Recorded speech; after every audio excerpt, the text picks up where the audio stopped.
kata Allah, walladzina idza fa'alu fahishatan aw zalamu anfusahum dzakarullaha fastaghfiru lidzunubihim wa may yaghfiru dzunuba illa Allah wa lam yusirru ala ma fa'alu wa hum ya'lamun.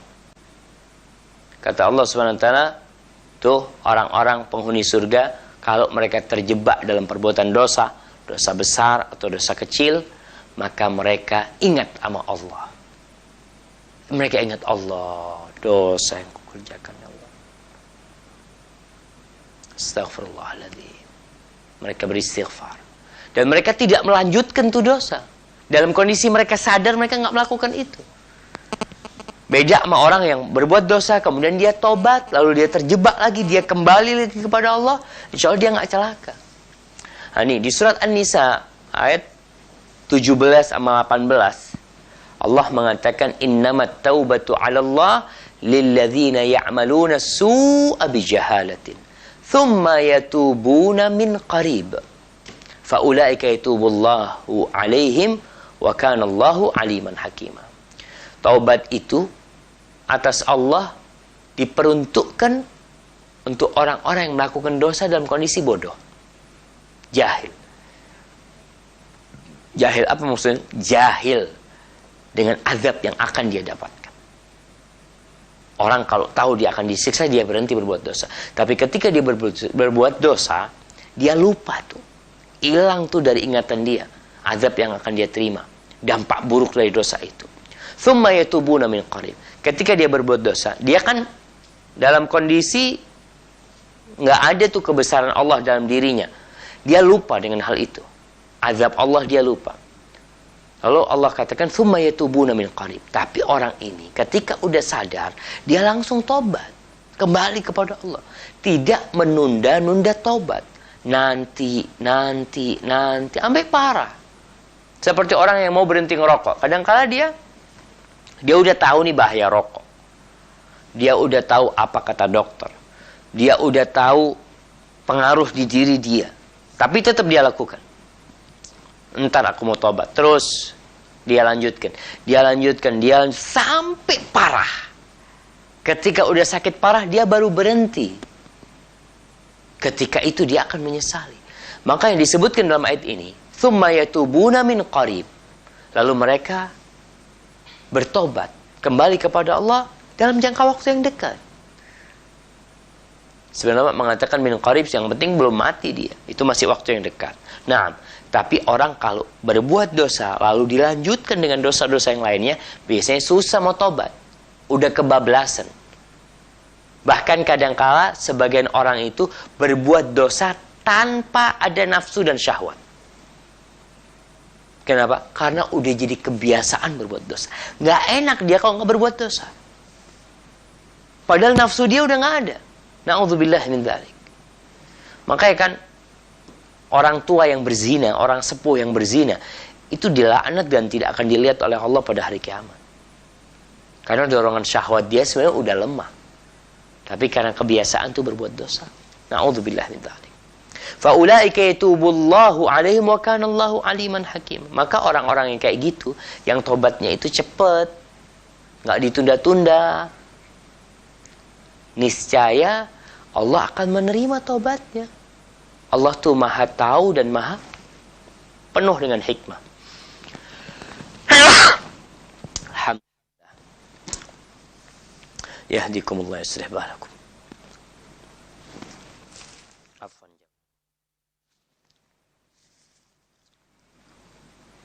Walaisatit taubah. Dan Allah katakan taubat itu tidak berlaku lilladzina ya'maluna sayyi'at, untuk orang-orang yang melakukan dosa-dosa, hatta idza hadara ahadahumul maut, itu dia berbuat dosa, terus berbuat dosa sampai ketika kematian datang menjemput dia, baru dia mengatakan qala inni tubtul an, sekarang ini aku tobat, sekarang ini aku balik nih. Walalladzina, mereka nggak akan diterima tobatnya. Orang yang tobat dalam kondisi gharghara, nyawa udah sampai di tenggorokan, dia udah mau dicabut nih, maka nggak ada tobat bagi dia. Silahkan kau mau tobat, tapi tidak akan diterima tobat. Tidak pula walalladzina yamutuna wa hum kuffar. Tidak pula taubat itu berlaku buat orang-orang yang mati dalam kondisi kafir. Dia mati dalam kondisi kafir. Ingat, Allah berpesan, wala tamutunna illa wa antum muslimun. Kalian jangan mati kecuali dalam kondisi Islam. Kalau mati kafir, habis, nggak ada harapan diampuni oleh Allah SWT. Allah katakan, ulaika atadna lahum azaban alima. Untuk orang-orang yang mati kafir, untuk orang-orang yang bertobat dalam kondisi nyawa sudah berada di tenggorokan, maka mereka akan mendapatkan azab yang pedih yang Allah sediakan buat mereka. Jadi para jamaah, dalam hadis ini disebutkan bagaimana kita mengasihi. Allah akan mengasihi kita. Kita mengampuni, Allah akan mengampuni kita. Kemudian jangan sampai kita menjadi corong yang hanya untuk tempat lewatnya ilmu, lewatnya tuh ayat, lewatnya tuh hadis. Banyak orang seperti itu, naudzubillah min dzalik. Dan tidak pula kita, jangan sampai kita menjadi orang-orang yang melakukan dosa dan terus-terusan berbuat dosa, nggak berhenti-berhenti berbuat dosa. Wallahi nasallallahu an yaghfir lana dzunubana. Kemudian hadis yang terakhir di bab ini, Imam Bukhari mengatakan haddatsana Mahmud, telah mengajarkan kepada kami Mahmud. Qala haddatsana Yazid, telah mengajarkan kepada kami Yazid. Qala akhbarana Al-Walid bin Jamil Al-Kindi, telah mengajarkan kepada kami Al-Walid ibn Jamil Al-Kindi.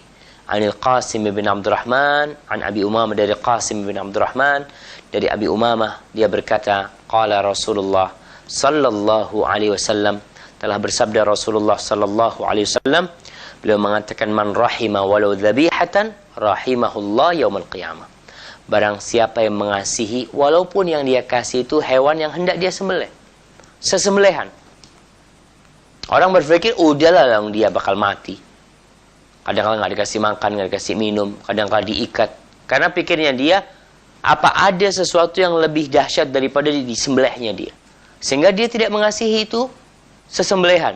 Nabi SAW mengatakan, barang siapa yang mengasihi, walaupun yang dikasih itu hewan sesembelihan yang bakal dia sembelih, rahimahullah yaumil qiyamah, Allah akan merahmati dia pada hari kiamat. Bagaimana kasih sayang terhadap hewan sesembelihan? Salah satu bentuk orang yang mengasihi binatang yang akan dia sembelih, dia akan tajamkan pisaunya untuk menyembelih. Yang kedua, dia tidak akan menajamkan pisaunya dalam kondisi itu binatang melihat. Kadang-kala kambing mau disembelih, orangnya tahu nih pisaunya belum tajam, maka dia asah sambil kepala, kadang-kala sambil apa namanya, astagfirullahaladzim, sisa air asahan itu ditaruh di kulitnya itu kambing untuk mengeringkan. Maka itu bukan kasih sayang. Kemudian yang ketiga, binatang itu tidak disembelih di depan saudaranya yang ngelihat dia menyembelih, ya. Ada yang ini disembelih, yang satu dikulitin, yang satu pada nontonin. Di tengah-tengah dia nonton sahibnya yang lagi disembelih, dia nonton sahibnya yang lagi dikulitin. Ini bukan kasih sayang dalam Islam. Maka perlu diperhatikan, ya. Menyembelih massal biasanya pada Idul Fitri, Idul Adha, maaf. Kadang kalau orang menyembelih tanpa memperhatikan etika menyembelih. Ini Rasul SAW mengingatkan, barang siapa yang mengasihi, walaupun yang dikasih itu adalah hewan yang hendak dia sembelih, maka Allah akan mengasihi dia pada hari kiamat, jemaah. Karena kebutuhan kita dengan rahmat Allah di akhirat itu jauh lebih besar daripada kebutuhan kita dengan rahmat Allah di dunia ini. Namun pada dua kondisi itu kita senantiasa memerlukan kasih sayang Allah Jalla Jalaluhu. Baik, kita masuk ke bab yang selanjutnya. Ini masih berkaitan dengan kasih sayang terhadap binatang, yaitu babun akhdul baidi minal hummarah. Bab tentang mengambil telurnya burung hummarah. Burung kecil nih, yang namanya hummarah. Apa hukumnya mengambil telurnya? Subhanallah jamaah. Ini kita perlu belajar kasih sayang. Bagaimana hukum ngambil telurnya burung? Antum bisa dibayangin orang tua yang dipisahkan dari anaknya. Dari sini para ulama dari urusan hummarah ini, dalam riwayat lain itu bukan baitnya, itu anaknya yang diambil.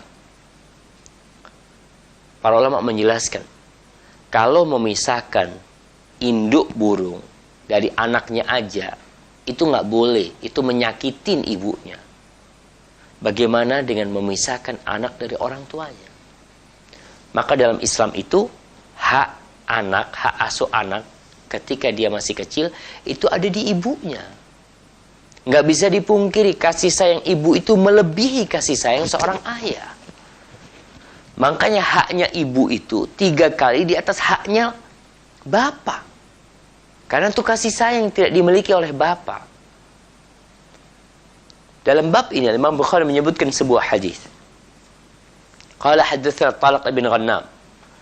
Qala haddatsana Al-Mas'udi 'an Al-Hasan bin Sa'ad 'an Abdurrahman bin Abdullah 'an Abdullah yani Ibn Mas'ud anna an-nabiy sallallahu alaihi wasallam nazala manzilan fa akhadha rajulun bayda hummaratin faja'at taruffu ala ra'si Rasulillah sallallahu alaihi wa ala alihi wasallam faqala ayyukum faja'a hadhihi bi baydatiha faqala rajulun ya Rasulullah ana akhadtu baydataha faqala an-nabiy sallallahu alaihi wasallam urdudhu rahmatan laha. Taib. Imam Bukhari menyebutkan sebuah hadis dari Abdullah bin Mas'ud. Tapi sebelumnya hadis ini diriwayatkan oleh anaknya Abdullah bin Mas'ud, yaitu Abdurrahman ibn Abdullah bin Mas'ud. Disebutkan bahwa Abdurrahman bin Abdullah bin Mas'ud, dia ketika bapaknya mau meninggal dunia, dia menjumpai bapaknya. Lalu Abdurrahman mengatakan kepada ayahandanya, Abati, Abah, ausini. Wahai abahku, berikan wasiat kepadaku. Minta wasiat nih anaknya kepada bapaknya. Apa kata Abdullah bin Mas'ud? Dia mengatakan kepada putranya, Ibki ala khati'atika. Tangisilah dosa-dosamu. Tuh nasihat ayah kepada anaknya, tangisilah dosa-dosamu. Baik, kembali kepada hadis Abdullah bin Mas'ud ini. Diceritakan bahwa Nabi SAW pernah singgah di sebuah tempat. Biasa dalam perjalanan, beliau singgah di sebuah tempat, berteduh di bawah pohon. Pada saat pada berteduh, mereka cari tempat yang teduh. Tahu-tahu ada seorang sahabat yang mengambil telurnya burung hummarah. Burung itu, ibunya, itu datang menyumpai Rasulullah SAW. Tarufu ala ra'si Rasul. Dia itu mengepak-ngepakkan sayapnya di kepala Nabi SAW. Berbisik kepada Nabi SAW. Bayangkan, di antara semua orang yang ada di tempat itu, nih burung tahu mana Rasulullah SAW. Dia datang jumpai Nabi SAW, mengadukan bahwa telur dia hilang. Ada yang ngambil di antara sahabat-sahabatmu ini, wahai Rasul SAW. Maka Nabi SAW menyeru kepada para sahabatnya, ayyukum faja'a hadhihi bi baydatiha. Siapa di antara kalian yang menyusahkan nih ibu dengan diambil telurnya dia? Siapa? Maka datang sahabat mengatakan, ana ya Rasulullah, aku wahai Rasulullah, aku ambil telurnya dia. Lalu Nabi SAW mengatakan, urdudhu, kembalikan tu telur, rahmatan laha, sebagai bentuk kasih sayang kepada dia. Subhanallah jemaah. Jadi kalau ada orang yang meragukan kasih sayang Nabi SAW, beliau itu mengasihi sampai burung. Pernah suatu hari Rasulullah SAW masuk ke sebuah kebun. Tahu-tahu ada onta. Dia datang menyumpai Nabi SAW dengan air mata yang berlinang. Dia mengadu kepada Rasulullah SAW. Maka Nabi mengatakan kepada para sahabatnya, liman hadzal jamal? Punya siapa nih onta? Punya siapa nih onta? Kata Rasulullah SAW. Datang salah seorang Ansor. Liya Rasulullah, tu anta milikku. Apa kata Rasulullah? Ala tattaqullah fi hadhil bahai. Kalian ini apa enggak bertakwa kepada Allah dalam urusan binatang-binatang ini? Fa innahu syakani, tadi itu onta mengadu kepada aku. Onta mengadu kepada Rasulullah SAW. Nabi itu bukan hanya nabinya manusia. Bukan hanya nabinya jin. Tapi beliau adalah lil alam, untuk alam semesta ini. Datang tuh. Dia mengadukan kepada aku. Annaka tuji'uhu wa tut'ibuhu. Engkau, dia, dalam laporan dia mengatakan kalau engkau mengerjakan dia dengan kerjaan yang banyak dan engkau membuat dia lapar.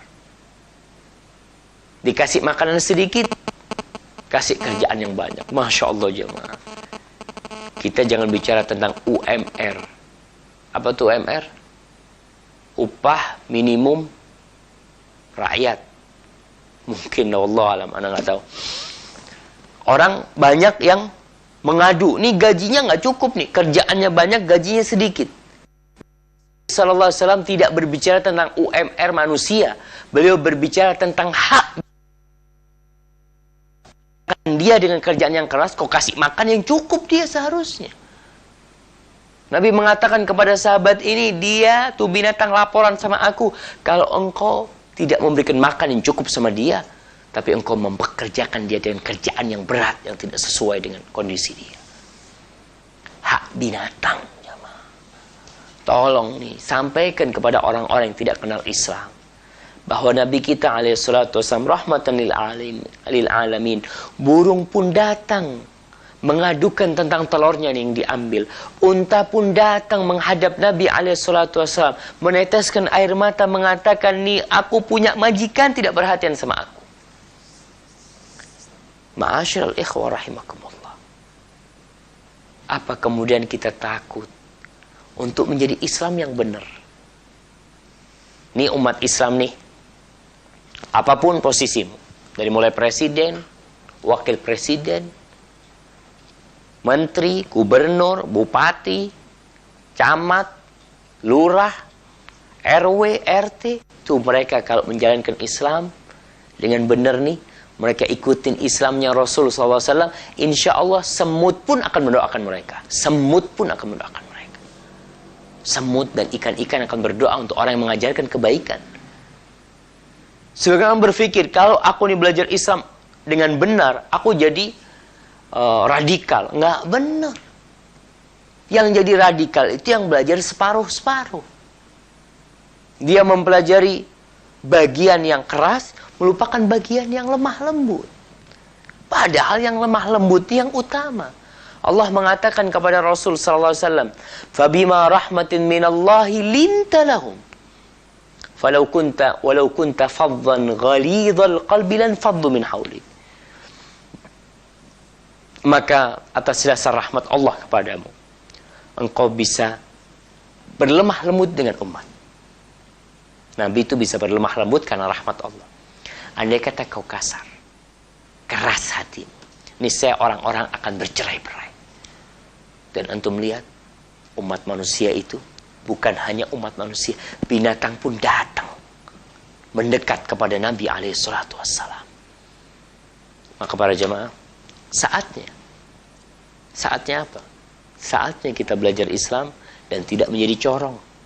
Tidak menjadi corong yang hanya tempat lewatnya ilmu, kemudian air, seperti air yang masuk ke corong, bensin yang masuk ke corong, dia masuk ke tangki, kemudian corong itu dipindah, digantung, tanpa ada sedikit pun bensin di situnya. Hadza wallahu a'lam bishawab. Itu yang bisa Anda sampaikan pada kesempatan kali ini. Mungkin kita cukupkan sampai di sini. Kita masuk kepada sesi tanya jawab. Anda serahkan kepada Abu Luqman, falyatafaddal mashkuran ma'jura. Barakallahu fikum. Jazakallahu khairan, kami sampaikan kepada Ustaz Dr. Syafiq bin Riza Basalamah MA Hafizahullah Ta'ala yang telah memberikan nasihatnya kepada kita dari pembahasan kitab Al-Adabul Mufrad karya Al-Imam Al-Bukhari rahimahullah. Dan para pendengar dan pemirsa dimanapun Anda berada, kami undang Anda untuk memasuki sesi tanya jawab dan Anda dapat melayangkan pertanyaan Anda yang kami harapkan disesuaikan dengan tema kajian kita di malam hari ini. Anda dapat mengirimkan pesan singkat di nomor 081 989 6543 atau menelpon secara langsung di nomor 021 823 6543. Dan kami ingatkan bagi Anda para pemirsa dan pendengar yang ingin menelpon kami secara langsung untuk mengecilkan terlebih dahulu suara televisi atau radionya.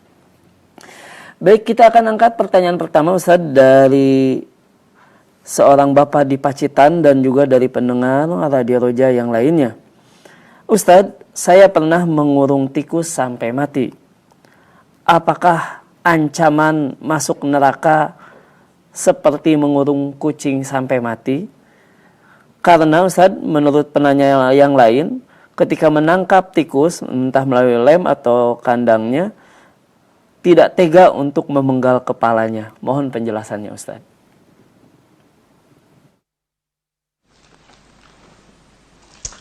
Naam, subhanallah.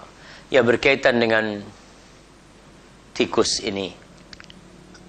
Pada kesempatan sebelumnya kita sudah jelaskan ada binatang-binatang yang kita diperintahkan untuk membunuhnya. Bahkan membunuhnya kita akan mendapatkan pahala.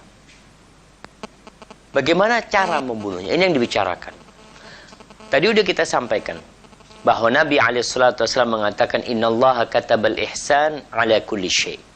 Sesungguhnya Allah mewajibkan agar kalian berbuat kebaikan atas segala sesuatu. Fa'idha dzabahtum fa'idha qataltum fa'ahsinul qitla. Kalau kalian membunuh, bunuhlah dengan cara yang baik. Wa idza dzabahtum fa'ahsinudz dzibha. Kalau kalian membunuh, menyembelih, sembelihlah dengan cara yang baik. Kalau membunuh, dengan cara yang baik pula. Maka carilah cara yang paling baik dalam menyembelih atau dalam membunuh tadi. Apa yang paling baik?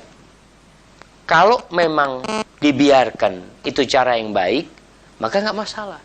Tapi kalau ternyata membuat dia lama matinya, seharusnya dia mati 5 menit karena kita kurung, matinya itu bisa 2 jam baru mati kelaparan. Maka insya Allah tidak sama dengan kucing tadi. Karena kucing kita diperintahkan untuk berbuat baik. Adapun tikus kita diperintahkan untuk membunuhnya. Namun bunuhlah dengan cara yang baik. Mana yang kita nggak boleh membakar. Membakar nggak boleh. Sebagian ulama memasukkan, menenggelamkan ke air, itu juga menyiksa. Karena membutuhkan waktu yang lama dia untuk mati. Tapi kalau antum pegang, terus antum lempar, atau sebagian ada yang menaruh di jalan, kemudian dia dilindes umpamanya, itu mungkin kematiannya akan lebih cepat buat dia. Yang penting, semakin cepat dia mati, itu semakin baik. Wallahu a'lam bishawab. Baik, jazakallahu khairan Ustaz atas jawabannya dan semoga menjadi solusi bagi banyak penanya yang menanyakan hal yang serupa. Dan untuk selanjutnya kita akan coba angkat pertanyaan berikutnya melalui line telepon di 021 823 6543. Dan sekali lagi kami ingatkan untuk mengecilkan terlebih dahulu suara televisi atau radionya. Silakan. Halo, Assalamualaikum. Waalaikumsalam warahmatullahi wabarakatuh. Dari mana Ibu? Dari Ibu Neni di Jambi, Pak Ustaz. Dari Jambi, silakan Ibu. Ini mau menanyakan kepada Ustaz tentang di rumah ada akuarium. Iya, bagaimana tuh Pak Ustaz kalau kita membeli ikan untuk kita pelihara di dalam akuarium? Itu aja Pak Ustaz. Assalamualaikum warahmatullahi wabarakatuh. Waalaikumsalam warahmatullahi wabarakatuh. Silakan Ustaz. Waalaikumsalam warahmatullahi wabarakatuh. Masya Allah, Masya Allah. Ya, pertanyaan yang bagus. Sebenarnya bab yang selanjutnya itu bab tentang memelihara burung di kurungan. Ini pertanyaannya mirip. Sebenarnya di bab itu sudah dibahas bahwasanya diperbolehkan seseorang memelihara burung dalam kurung dengan catatan dia memberikan makan. Kalau kiranya engkau nggak bisa cari makan, maka lebih baik jangan. Kan ada orang yang sibuk ini itu sampai rumah udah mati tuh burung karena nggak dikasih makan. Atau orang yang safar. Begitu pula dengan ikan sebenarnya. Nggak apa-apa kita punya ikan dalam akuarium, kita pelihara, tapi dengan catatan tetap kita memperhatikan makan dia, oksigen dia. Pokoknya sayangi itu binatang. Allah kan sayang sama kita. Apa bentuk kasih sayang kepada binatang? Kadang-kala binatangnya sakit ya. Ada orang yang ngelihat ikannya itu jamuran umpamanya, maka dia kasih obat. Kadang-kala ada yang disikat ya, sisiknya itu, atau dipisahkan. Dia ngelihat ada ikan yang dikejar-kejar sama temennya, dia kesian sama ikan, dia pisahkan sama yang lainnya. Maka insya Allah tidak ada masalah, dan itu sebagai bentuk kasih sayang kepada binatang. Barakallahu fiik. Nah. Baik, jazakallahu khairan Ustaz atas penjelasannya, dan kembali kita akan angkat pertanyaan melalui line telepon sekali lagi di nomor 021 823 6543. Baik, silakan. Assalamualaikum. Waalaikumsalam warahmatullahi wabarakatuh. Dari mana Bapak? Dari Bapak Mugio di Bekasi. Di Bekasi, silakan Bapak. Ini Ustaz mau tanya, di atap rumah saya itu di pohon mangga ada tawon kepala Ustaz. Itu bagaimana Ustaz hukumnya kalau kita mau merusak atau menghilangkan rumahnya itu Ustaz? Baik. Ada Ustaz. Assalamualaikum warahmatullahi wabarakatuh. Waalaikumsalam warahmatullahi wabarakatuh. Tafadhol Ustaz. Waalaikumsalam warahmatullahi wabarakatuh. Iya, ini nih tawon kepala nih ya. Kita ingat dulu waktu kecil, biasanya di atap rumah tuh ada tawon kepala.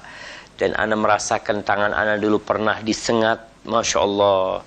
Sampai kita jadi bangga-banggaan sama teman besar-besaran tangan pada waktu itu. Tapi bagaimana kita mengusir tuh tawon kepala? Keberadaannya mengganggu, iya. Keberadaannya berbahaya, ya usir dia dengan cara yang paling mudah. Dan tidak boleh membakar. Biasanya kalau orang ngusir tawon itu bisa diasepin. Atau rumahnya diambil, kemudian dibuang dia di tempat. Dan berhati-hati. Kembali kepada tadi yang kita bicarakan. Untuk binatang yang mengganggu, untuk binatang yang menyakiti, kita boleh membunuhnya, tapi dengan cara yang baik. Semut, kita nggak boleh membunuh semut. Tapi ketika semut mengganggu, semut ini kan macam-macam. Ada semut merah, ada semut hitam, ada semut yang kecil menggigit, tapi ada yang besar tidak menggigit. Begitu pula tadi tawon. Kalau tawon itu mengganggu keberadaannya, berbahaya untuk anak-anak kita, maka kita boleh membuangnya. Atau kalau kita mau membunuhnya, tapi dengan cara yang baik. Jangan sampai menyiksa dia. Hadza wallahu a'lam bissawab. Baik, jazakallahu khairan Ustaz atas jawabannya. Dan untuk selanjutnya kita akan coba angkat pertanyaan berikutnya melalui pesan singkat Ustaz dari seorang ibu di Padang. Ustaz, suami saya memelihara anjing, tapi kandangnya dipisah dari rumah. Bagaimana hukum memelihara anjing dengan kandang dipisah ini Ustaz? Dan saya setiap saat selalu berdoa kepada Allah supaya suami saya ini tidak memelihara anjing. Tapi ternyata doa saya belum dijawab. Dan mohon juga doanya Ustaz untuk suami ini, karena ini sudah berlangsung selama 7 tahun. Tafadhol Ustaz.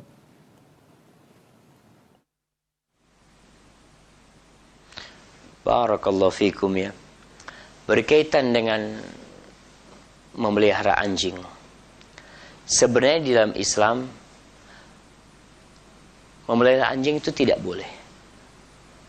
Bahkan orang yang memelihara anjing di rumahnya itu pahalanya akan dikurangin.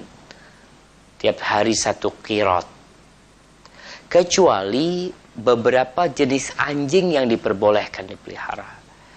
Yang pertama, anjing untuk berburu. Maka boleh seorang itu punya anjing untuk berburu. Tapi tadi model kandangnya dipisahkan, tidak dibawa masuk ke rumah. Dipisahkan dari rumah kita. Atau kambing untuk masyia. kambing yang digunakan untuk mengembala. Kan ada kambing, biasanya orang kalau mengembala kambing itu didampingi oleh anjing ya, untuk menjaga dari serigala atau apa. Jadi kalau yang dipelihara oleh suami ibu itu anjing yang tadi disebutkan, masya Allah nggak masalah. Atau sebagian ulama memasukkan anjing yang untuk menjaga, kalau memang tidak ada cara lain, maka sebagian ulama membolehkan. Tapi kalau anjing-anjing yang dipelihara karena bulunya yang indah, karena modelnya yang menggoda umpamanya, maka nggak boleh. Kadang orang bertanya, kenapa nggak boleh? Kata dia. Itulah aturan jamaah. Kita ini kadang-kala kalau di kantor dikasih tahu tidak boleh bawa anjing. Antum bawa nggak ke kantor? Nggak boleh, Ustaz, kita taat aturan. Tapi kenapa aturan yang dibikin oleh Islam sendiri kita nggak mau taat? Kita masih gunakan logika. Jelas tuh, kalau di kantor antum bawa anjing, antum dimarahin. Bahkan sama bos, kalau antum bawa ke kantor, mungkin antum mengatakan, aman bos, itu aku taruh di kandang, kata dia. Tapi aturannya nggak boleh, kita akan taat. Maka buat ibu yang mungkin merasa doanya belum dikabulkan, ingat doa itu pasti dikabulkan Allah SWT. Cuma mungkin bisa jadi doanya itu disimpan sama Allah nanti. Dan wallahu alam tadi apa penyebab suami ibu piara anjing? Kalau anjing itu untuk berburu, maka nggak ada masalah. Untuk mengembala, nggak ada masalah. Tapi kalau untuk perhiasan belaka, untuk senang-senangan, maka nggak boleh. Hadza wallahu a'lam bissawab. Nah. Baik, jazakallahu khairan Ustaz atas penjelasannya, dan masih kita dalam sesi tanya jawab. Para pendengar dan pemirsa Roja dimanapun Anda berada, silakan Anda turut bergabung dalam sesi tanya jawab ini dengan melayangkan pertanyaan Anda melalui pesan singkat di nomor 081 989 6543 atau secara langsung di nomor 021 823 6543. Dan untuk selanjutnya kita akan coba angkat pertanyaan melalui pesan singkat kembali. Di antaranya dari seorang bapak di Ampel di Boyolali, Jawa Tengah, mempertanyakan terkait dengan memelihara unggas seperti itik untuk diambil telurnya dan dipisahkan dari induknya, dan juga bagaimana hukum pertanyaan yang sama dengan pendengar yang lainnya terkait dengan memisahkan anak ayam dari ibunya supaya ibunya ini cepat bertelur kembali. Mohon penjelasannya, Ustaz. Nah, subhanallah. Kalau tadi pertanyaan tentang astaghfirullahaladzim, itik. Itik tuh memang tidak mengerami. Itik nggak ngerami. Sehingga nggak apa-apa kita ambil telurnya. Nggak bakalan sedih itu itik. Adapun memisahkan anak ayam dari ibunya, ya Anda pernah dengar dari penjelasan Syekh Abdul Razak hafizahullahu ta'ala, ya ditakutkan itu termasuk menyakiti ayam. Kita kan disuruh mengasihi ayam, cuma karena ambisi mendapatkan keuntungan yang besar, akhirnya kita pisahkan. Tapi kalau memang dia dipisahkan dari anaknya, kemudian dia lupa sama anaknya, mudah-mudahan nggak ada masalah. Tapi tetap kembali kepada rahmat dan kasih sayang. Kita diperintahkan untuk memberikan kasih sayang. Nabi SAW ketika nyuruh sahabat mengembalikan telur itu, apa kata Nabi SAW? Rahmatan laha, sebagai bentuk kasih sayang, kesian dia itu. Hadza wallahu a'lam bissawab. Nah. Baik, jazakallahu khairan Ustaz, dan semoga jelas bagi para penanya yang banyak sekali menanyakan hal yang sama. Dan untuk selanjutnya kita akan coba angkat penanya berikutnya melalui line telepon di 021 823 6543. Silakan. Iya. Halo, Assalamualaikum. Waalaikumsalam warahmatullahi wabarakatuh. Dari mana Ibu? Dari Riau. Dari Riau, silakan Ibu. Ya, maaf Ustadz, ini pertanyaannya mungkin di luar tema ya. Nah, Gini Ustadz, adakah mungkin kesalahan kalau misalnya saya memakai cadar itu, maksudnya kalau misalnya di kampung saya nggak pakai cadar Ustadz, karena mungkin kan mudaratnya lebih besar gitu kan, karena banyak orang awam gitu. Tapi saya pakai cadarnya kalau misalnya berpergian dengan ini, kayak misalnya di kota-kota gitu Ustadz. Nah, gitu Ustadz, kayak mau penjelasannya Ustadz. oh begitu. Baik, Iya. terima kasih Ya, Ibu syukran, penanya. Ustaz. Baik, tafadhol Ustaz.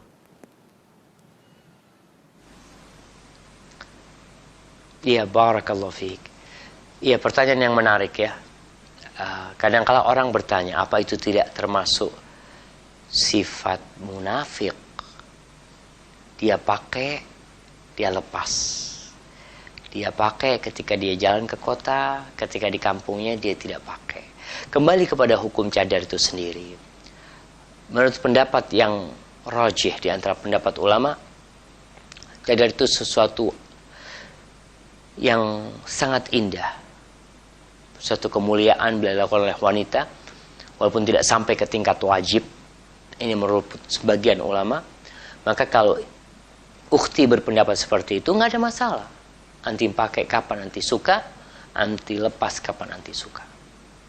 Anti melihat mungkin mudaratnya kalau anak pakai di kampung akan jadi fitnah. Jangan cadar, kerudung panjang aja dibicarakan oleh masyarakat. Kadang-kadang orang melihat ini aliran apa nih, seperti itu.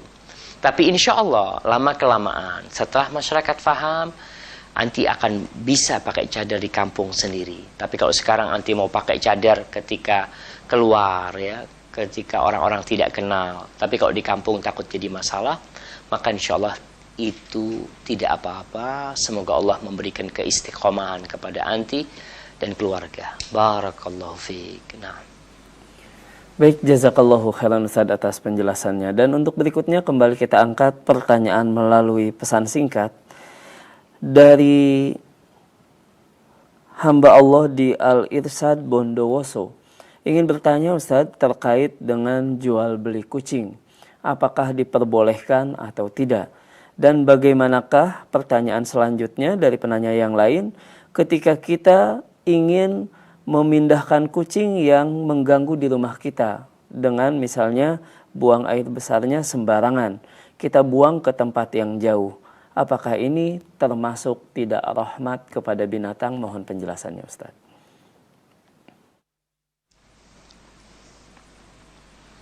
Nah, berkaitan dengan jual beli kucing yang sekarang rame ya. Masya Allah. Kemarin kita sempat ke jemaah umroh ya. Kita melihat kucing-kucing yang bagus-bagus. Itu di pinggir jalan. Di tempat sampah. Itu kita sampai gemes gitu sama kucing-kucing itu. Di Indonesia kalau ada kucing kayak gitu itu udah dikurung ya, di rumah, disimpan ya. Sehingga kadang-kala merepotkan pemiliknya. Kucing kampung itu nggak pernah merepotkan pemiliknya. Tapi yang merepotkan itu mesti kucing-kucing yang bagus. Padahal di antara tujuan punya kucing mengusir tikus, membuat kita merasa nyaman di rumah. Ala kulli hal, kembali kepada hukum jual beli kucing. Memang ada khilaf di antara para ulama. Rasul sallallahu alaihi wasallam dalam sebuah hadis sebutkan naha an bai'is sinnaur. Beliau melarang jual beli sinnaur. Sinnaur itu jenis kucing. Larangan Rasul sallallahu alaihi wasallam ini apakah sampai tingkat haram atau hanya makruh? Jumhur ulama berpendapat makruh. Artinya larangan itu arahan lah agar umat Islam ini ya jangan menyibukkan diri dengan kucing. Karena biasanya kalau sudah beli, mau nggak mau ada perawatan khusus. Beda sama kucing kampung, nggak ada perawatan khusus. Dia mau makan, mau apa, kita Masya Allah, kalau kita beli kucing Persia umpamanya, itu kalau keluar rumah udah bingung. Masya Allah, kemana kucingnya nih? Cari sana. Masya Allah. Jadi beban di hati. Kadang-kala makanannya khusus. Bahkan makanannya lebih mahal daripada makanan anaknya mungkin. Perawatannya, Allahu Akbar. Itulah Sebagian memasukkan tadi makruh, tapi sebagian itu mazhab Hambali berpendapat kalau itu haram. Maka menurut ana lebih baik ditinggalkanlah. Dan kalau mau pelihara kucing, peliharalah kucing yang memang bermanfaat. Jangan sampai waktu kita, duit kita, ketenangan kita diserahkan kepada kucing. Pelihara kucing untuk kebutuhan menjaga rumah umpamanya dari tikus, tapi jangan sampai kita tersiksa sama kucing itu. Hadza wallahu a'lam bissawab. Oh, tadi sambungannya. Pertanyaannya bagaimana kalau ingin memindahkan kucing yang mengganggu. Ada kucing yang buang kotorannya nggak beraturan, ya, seenak dia. Maka ini mengganggu sekali dan bahaya kotoran kucing itu sendiri. Makanya kucing yang pinter itu kotorannya dia tanam, tidak dia buang di luar. Solusinya bagaimana? Ya boleh kita membuangnya. Tapi tadi kalau mau buang, buang di tempat yang ada makanan. Jangan kita buang ke padang pasir. Kita tahu di situ dia bakal mati gitu kan. Kita buang ke pasar, kita buang ke hutan yang di situ masih banyak tikus atau apa, sehingga kucing itu masih bisa hidup. Hadza wallahu a'lam bissawab. Nah. Baik, jazakallahu khairan Ustaz atas jawabannya, dan kembali kita akan angkat pertanyaan melalui line telepon di 021 823 6543. Silakan. Iya, silakan. Assalamualaikum. Waalaikumsalam warahmatullahi wabarakatuh. Dari daerah mana, Ibu? Dari daerah Pematang Siantar, Ustaz. Dari Pematang Siantar. Silakan, Ibu. Ustaz, saya mau menanyakan masalah kucing juga ini, Ustaz. Silakan. Kalau misalnya kucing kami sering melahirkan kan, kalau misalnya kami kasih pil KB boleh tidak itu, Ustaz? Dikasih kemana, Ibu? Pil KB. Oh iya, baik. Syukur, Ustaz. Iya, baik. Assalamualaikum. Waalaikumsalam warahmatullahi wabarakatuh. Tafadhal. Assalamualaikum warahmatullahi. Nah, barakallahu fiik. Ya, pertanyaan yang menarik sekali jemaah. Jadi kucingnya beranak terus, yang punya anaknya cuma 2. Kalau anaknya banyak nggak apa-apa. Jadi bersaing sama kucing, ada yang miara tuh kucing mungkin. Bagaimana kalau kita memberikan pil KB kepada kucing itu untuk menahan kelahiran kucing itu? Sebenarnya kalau memang sampai tingkat mengganggu, nggak masalah. Kalau sampai tingkat tadi banyaknya dia sampai mengganggu. Syekh bin Utsaimin rahimahullahu taala pernah ditanya tentang membunuh kucing. Jadi kadangkala kucing itu di sebuah kota sudah banyak. Bukan membunuh, tapi kalau nggak salah mengebiri kucing. Karena kalau tidak jumlah populasi kucing akan banyak sekali di kota itu. Daripada dibunuh, lebih baik dikurangi kelahirannya. Maka beliau mengatakan kalau memang kondisi seperti itu nggak ada masalah. Jadi kalau ibu tadi melihat kucingnya dikasih pil KB, umpamanya, lebih baik dia menahan kelahirannya daripada nanti kalau banyak akhirnya kita membunuhnya, kita kewalahan tidak bisa merawat dia. Insya Allah nggak ada masalah seperti itu. Hadza wallahu a'lam bissawab. Baik, jazakallahu khairan Ustaz atas penjelasannya dan semoga jelas bagi penanya.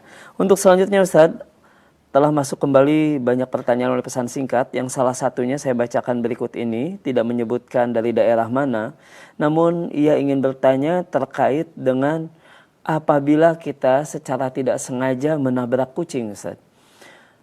Dan saya mendengar katanya harus dirawat dengan benar-benar masalah penguburannya. Karena kalau tidak nanti akan celaka.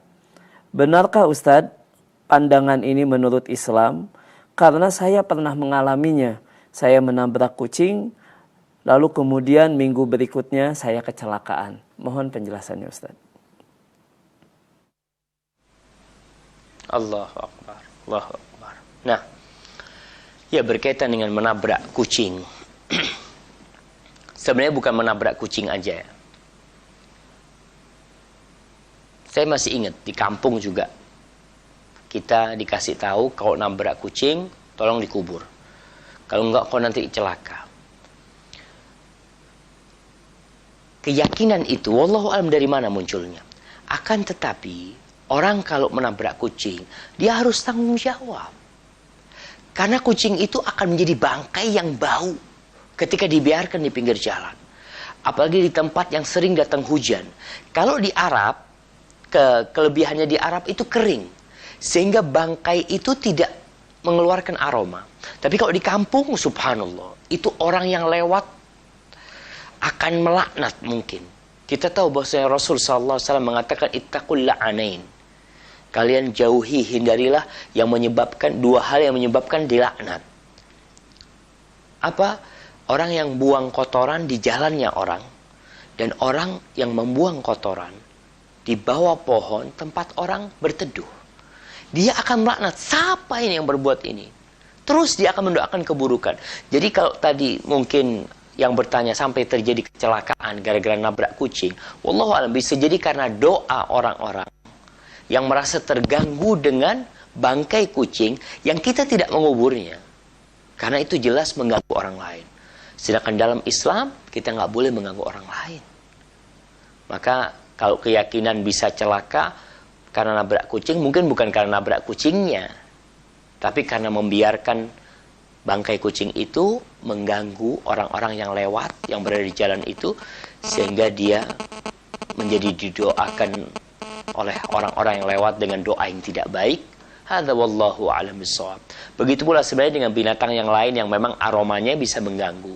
Kita harus kubur bagaimana aroma itu tidak keluar dan ya bau busuknya tidak menyakiti orang-orang yang lewat di sana. Hadza wallahu a'lam bissawab. Nah.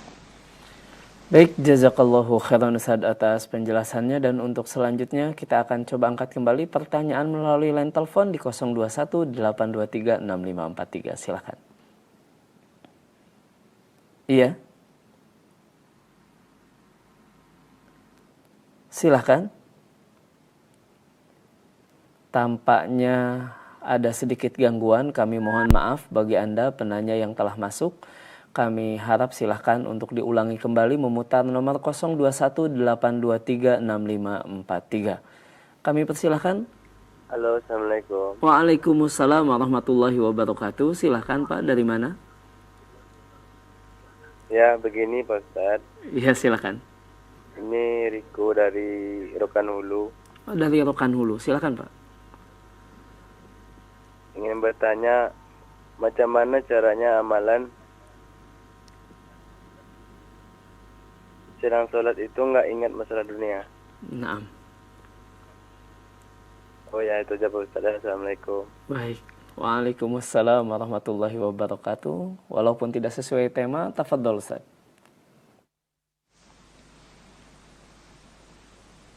Nah, mungkin itu jadi penutup kajian kita pada kesempatan kali ini berkaitan dengan macam mana nih agar kita sholat nggak kepikiran dunia.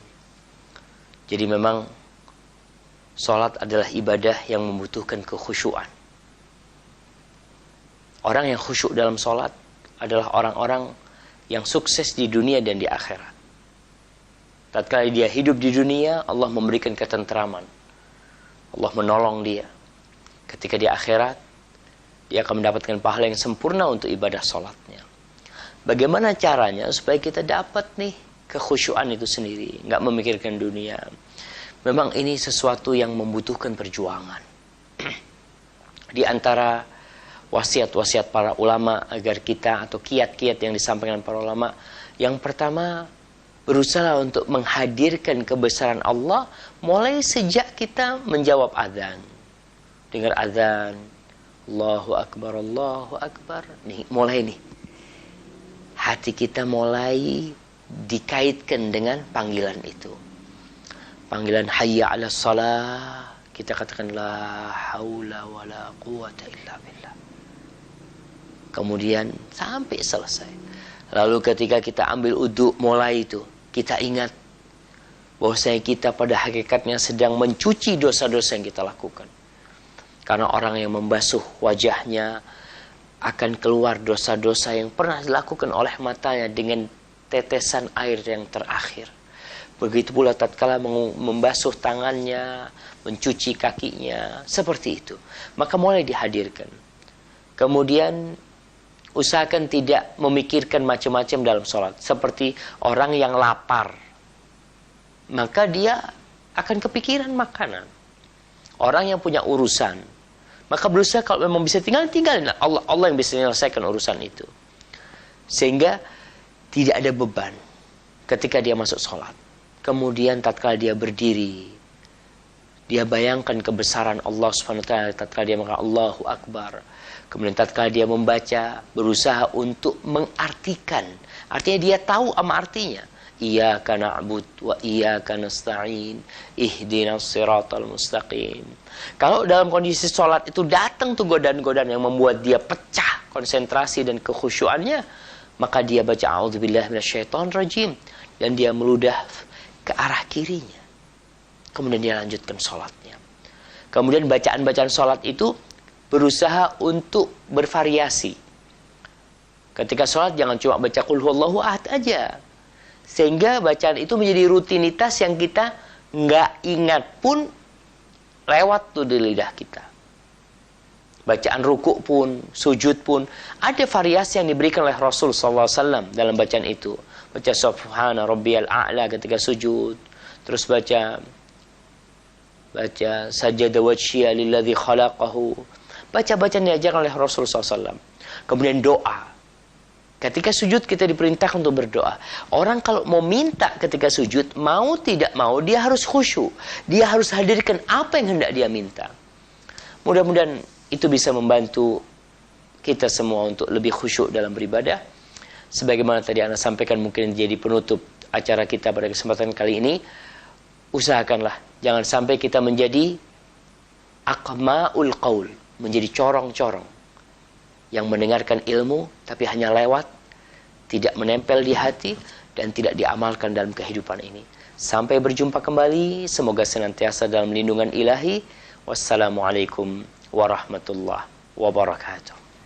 Waalaikumsalam warahmatullahi wabarakatuh. Kami ucapkan jazakallahu khairan kepada Ustadz Dr. Syafiq bin Riza Basalamah MA Hafizahullahu Ta'ala yang telah mengajarkan kepada kita ilmu di malam hari ini, yang semoga Allah tambahkan ilmu beliau dengannya dan semoga Allah jadikan sebagai pahala yang berlimpah bagi beliau.